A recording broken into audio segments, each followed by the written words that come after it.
好，走来。今天是第12天，非常狗血的一天。今天早上，今天早上的活动真的是特别无聊。咱们被叫到那个图书馆，给他剪那标语，这都算了，跟你说。最主要的是那图书馆那标语都是科学发展观啊，这都还算了，你知道吗？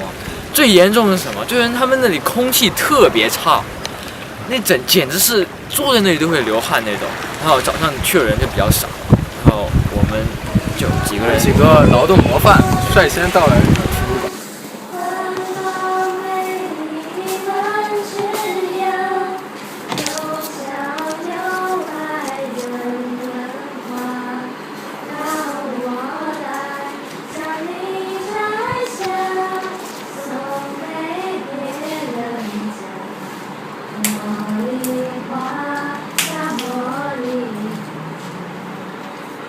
对，就匆匆了事儿之后，咱们就很快就进入了下午的活动。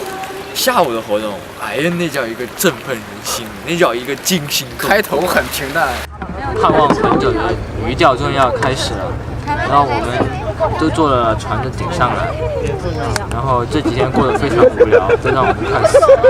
终于有一个比较让人激动的项目，所以说还然后在里面我希望待会儿钓一条。咱们在去的路上看见了一只小海龟起来游泳换气，还有飞鱼，一飞一飞，飞一飞，那是飞鱼吗？对，在水面停留大概1-2秒钟，然后又进去了。我还以为那是水。哦，一辈子都没见过这玩意儿。然后咱们就开始了垂钓活动。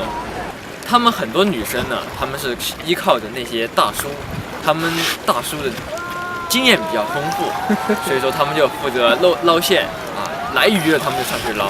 咱们男生可不一样，咱们要自力更生啊，你是不是？那么就自己弄是吧？然后我们就拿着小鱼钩啊，扣了一个鱿鱼肉啊，就丢进去了。可是呢，这经验少规避是经验少，就是没啥鱼，你知道吗？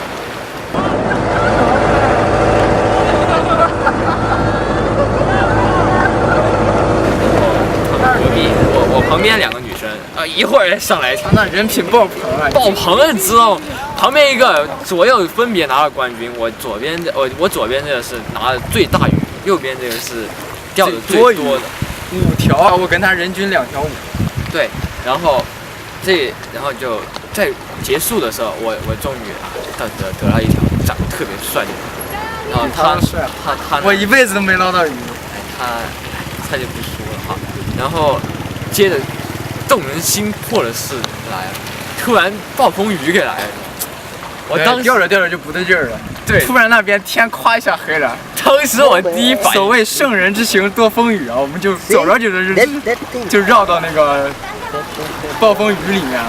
是那个叫黑云压城城欲摧，一片鬼哭了。男生1、2、3、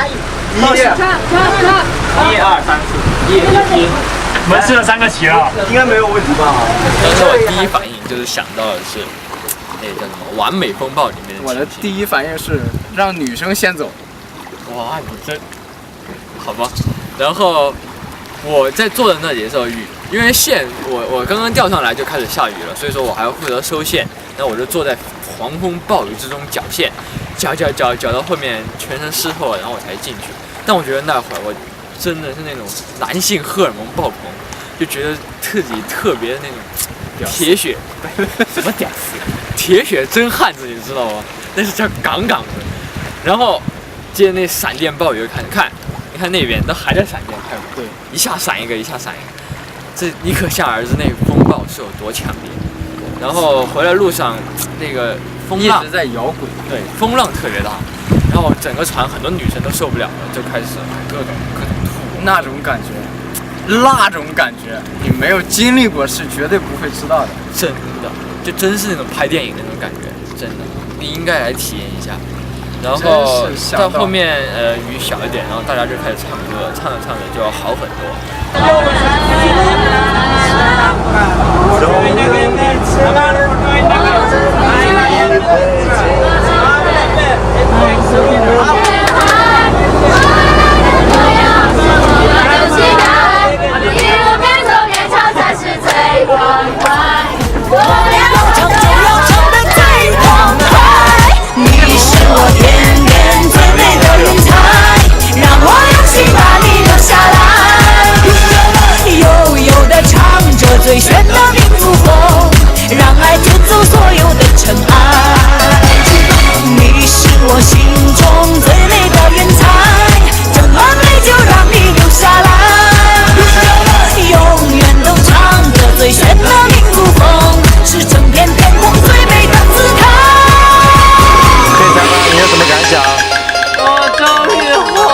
回来了。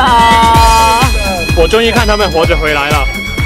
我也活着回来了，好感然动。后另外一个很亮的点就是我们在水里面走的时候，那浪花上面有很多那种荧光的小点，然后我觉得特别漂亮，就像那种少年人叫什么？少年张三丰，少年战胜什么唐三丰？少年屁里面的那个啊，那里面那种荧光浮游生物啊，我觉得很漂亮。